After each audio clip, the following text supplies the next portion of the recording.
দুর্গাপূজা মানেই কিন্তু প্যান্ডেল হপিং আর ঠাকুর দেখা নয়, পাশাপাশি বাংলা সিনেমার বক্স অফিসেও কিন্তু লড়াই হতে চলেছে। নমস্কার, আমি প্রত্যয়। তা আজকের এই ভিডিওতে কথা বলবো বাংলায় দুখানা কাজ আসছে, তাও আবার পুজোতে হাড্ডাহাড্ডির লড়াই, দুটো হেভিওয়েট সিনেমা। একদিকে হচ্ছে রঘু ডাকাত এবং অপরদিকে হচ্ছে রক্তবীজ 2। তা খেলা কিন্তু জমে উঠেছে, ময়দান কিন্তু ফাঁকা নয়। সুতরাং বুঝতেই পাচ্ছেন টান টান কিন্তু একটা উত্তেজনা থাকবে। তা আমি ভিডিওতে কতগুলো পয়েন্ট আপনাদের সাথে শেয়ার করব, কতগুলো আলোচনা থাকবে সেইটার ভিত্তিতে। তা সেইগুলোতে আপনাদের কি মতামত সেটা কিন্তু অবশ্যই কমেন্ট করে জানাবেন।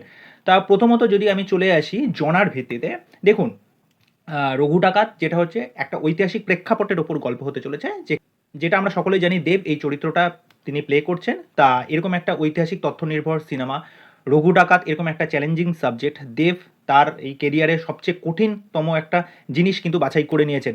এবার এই জিনিসটাকে পোর্ট্রে করা, কেননা রঘু ডাকাত তার কিরকম চরিত্র ছিল, তার কিরকম ইতিহাস ছিল, আমরা কিন্তু সকলেই কিছু না কিছু জানি। তাই সংক্রান্ত একটা ছোট্ট ইনফরমেটিভ ভিডিও 2 দিন আগে আমি আপলোড করেছি, চাইলে সেটা আপনারা দেখতে পারেন। তা বুঝতেই পাচ্ছেন যে রঘু ডাকাতের এই ক্যারেক্টারটা নিয়ে অনেক চিন্তা ভাবনা আছে, তার জন্য তাকে অনেক রকম পরিশ্রম করতে হয়েছে, অনেক ইনফরমেশন আছে, ইতিহাসের এরকম অনেক অজানা অধ্যায় আছে, যেটা কিন্তু আমরা এই সিনেমা থেকে পেতে চলেছি। অপরদিকে যদি আমরা রক্তবীজ 2 নিয়ে কথা বলি, দেখুন এটা একটা রাজনৈতিক ফিকশনাল থ্রিলার। আবার সেই মুনির কিন্তু আবার ব্যাক করতে চলেছে, মানে কাইন্ড অফ এই স্লিপার সেল কীভাবে আমাদের দেশটাকে ক্ষতি করে নিচ্ছে, আমাদের দেশটাকে খোকলা করে দিচ্ছে। ভেতরে ভেতরে এরকম প্রচুর মুনির আছে। এবার সেই মুনির সন্ধান করবেন কিন্তু আবার আবির চট্টোপাধ্যায়, এবং অপরদিকে হচ্ছে মিমি চক্রবর্তী এবং অন্যান্য অনেক অফিসার কিন্তু এই কাজে নিযুক্ত হয়েছেন। দেখুন এর মধ্যে যেরকম একটা টুইস্ট থাকবে, সেরকম একটা টান টান উত্তেজনা থাকবে, একটা থ্রিল থাকবে। তা আমরা কিন্তু জানি উইন্ডোজের কাজ কীরকম হয়, সুতরাং এই কাজটাও কিন্তু হাল ছেড়ে দেওয়ার মতো একদমই নয়। ওকে, এবার যদি চলে আসি নায়ক বনাম নায়ক, আমরা যদি দেবের কথা বলি, তার কেরিয়ারের এটা অন্যতম চ্যালেঞ্জিং একটা সাবজেক্ট হতে চলেছে।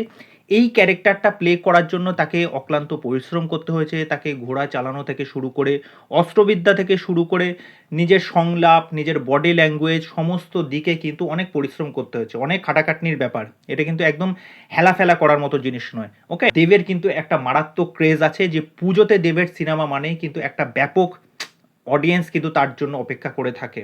ওকে, অপরদিকে যদি কথা বলি আবির চট্টোপাধ্যায় নিয়ে, দেখুন আবির চট্টোপাধ্যায় আমরা জানি যে তিনি তো সেরকম কমার্শিয়াল হিরো নন, কিন্তু তা সত্ত্বেও আবির রিসেন্টলি যে কটা কাজ করেছেন, রক্তবীজে যেরকম কাজ করেছেন বা অন্যান্য সিনেমাগুলোতে কাজ করেছেন, তারও কিন্তু একটা অডিয়েন্স আছে। আমি যেই ফ্যামিলি অডিয়েন্সটার কথা বলছি, তারাও কিন্তু রক্তবীজ 2 নিয়ে যথেষ্ট এক্সাইটেড আছে। এবার যদি চলে আসি পরিচালনা এবং নির্মাণের দিক থেকে, দেখুন ধ্রুব ব্যানার্জি যেহেতু এই কাজটা করতে চলেছেন, ধ্রুব ব্যানার্জি যথেষ্ট ভালো মানের একজন পরিচালক। আর এই ধরনের ইতিহাস নির্ভর কাজ করার ক্ষেত্রে কিন্তু অনেক গবেষণা লাগে, অনেক পড়াশোনা লাগে। তার প্রতি সেই আস্থাটা আছে, এবং এই সিনেমার যেরকম বাজেট, যেরকম প্রোডাকশন, আমরা কিন্তু কতগুলো ছবির মাধ্যমে বুঝতে পেরেছি যে রঘু ডাকাত কিন্তু একটা বড় গ্র্যান্ডারের কাজ হতে চলেছে। একটা ইতিহাস নির্ভর কাজ করার জন্য সেই যে মাল মশলা দরকার হয়, সেই জিনিসপত্রগুলো দরকার হয়, সেটা কিন্তু আশা করি এই সিনেমায় আমরা দেখতে পাবো। আর যেহেতু এরকম একটা সাবজেক্ট তিনি চুজ করেছেন, যেখানে দেবের মতো একজন সুপারস্টার যেহেতু আছেন, সুতরাং এই কাজের তো একটা পজিটিভ দিক অবশ্যই আছে। এবার যদি চলে আসি রক্তবীজের ক্ষেত্রে, নন্দিতা এবং শিবপ্রসাদ এই নামটা না এখন একটা ব্র্যান্ড হয়ে গেছে। মানে বহু সংখ্যক মানুষের তাদের প্রতি এতটাই অগাধ বিশ্বাস আছে যে তারা যে কোনো ধরনের কাজ যখন আনবে, সেটা তো 100 কি 200% কিন্তু সেটা এক্সিকিউট করার চেষ্টা করে। এবং প্রথম ভাগে যখন সিনেমাটা এসেছিল, মানে রক্তবীজ 1-এর কথা বলছি, সেটার মধ্যে যেরকম ড্রামা এবং থ্রিল এই জিনিসটা যেরকমভাবে তারা মেনটেন করেছিল পুরো সিনেমা জুড়ে, আমরা কিন্তু সেটা জানি, আমরা কিন্তু সেটা সাক্ষী। সেই টেম্পোটা যদি তারা এই সিনেমাতেও মেনটেন করতে পারে, মানে যে দ্বিতীয় ভাগে, তাহলে কিন্তু সেটা তো মালে মালমাল হয়ে যাবে। এবার যদি চলে আসি পুজো রিলিজ আর হচ্ছে মার্কেটিং, আমরা এটা সকলেই জানি পুজো রিলিজে দুটো সিনেমা আসতে চলেছে। এবার দুটো সিনেমার মধ্যে হল সংখ্যা তো ভাগ হবে। মার্কেটিংয়ের দিক থেকে যদি কথা বলি, এই দিক থেকে তো দেব অনেক এগিয়ে, কেননা আমরা জানি মার্কেটিং যেভাবে দেব করে, দেবের মতো মার্কেটিং স্ট্র্যাটেজি আর কেউ করতে পারবে না। কিন্তু উইন্ডোজকেও কিন্তু বলতে হবে, উইন্ডোজ কিন্তু সেরকমভাবে মার্কেটিং কিন্তু অতটাও করে না। শুধুমাত্র বহুরূপীর সময় দেখেছিলাম তারা একটা ব্যাপক একটা মার্কেটিং করেছিল। রক্তবীজের ক্ষেত্রে আমার এখন মনে পড়ছে না সেরকমভাবে মার্কেটিং করেছে কিনা, হয়তো বা করে থাকবে, যদি আপনাদের জানা থাকে সেটা জানাবেন। কিন্তু রক্তবীজের ওই যে বললাম, যেরকম এন্ডিংয়ে গিয়ে যেই নোটে শেষ হয় সিনেমাটা, প্রত্যেকটা মানুষের মধ্যে কিন্তু জায়গা করে নিয়েছিল। যে এই সিনেমার পরবর্তী ধাপটা কি আসতে চলেছে। আর মানুষ কিন্তু বহু প্রতীক্ষা করে বসে আছে যে রক্তবীজ 2 কিন্তু আসবে। সুতরাং প্রমোশন না করলেও কিন্তু তাদের খুব একটা কিন্তু ক্ষতি হবে না। এটা কিন্তু আমার ব্যক্তিগত অভিমত। এবার যদি চলে আসি স্টার পাওয়ার এবং হচ্ছে কন্টেন্ট পাওয়ার। যে কোনো সিনেমার ক্ষেত্রে মূল যেটা বিষয় থাকে সেটা হচ্ছে কন্টেন্ট।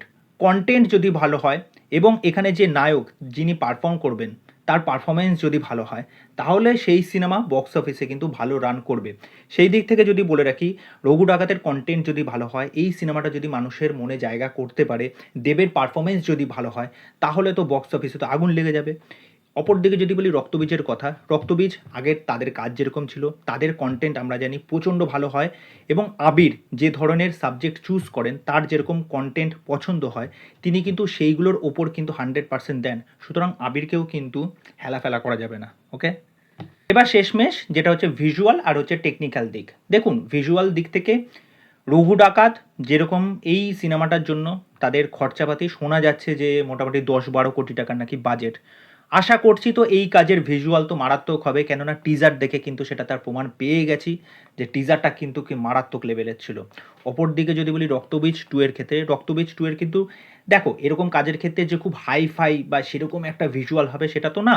এখানে ধরুন খুব একটা ভালো একটা অ্যাকশন যেটা জরুরি, তারপর হচ্ছে সাসপেন্সফুল জিনিসপত্র যেগুলো হবে এবং হচ্ছে একটা সামাজিক বার্তা যেটা কিন্তু মোটামুটি উইন্ডোজ দেওয়ার চেষ্টা করে।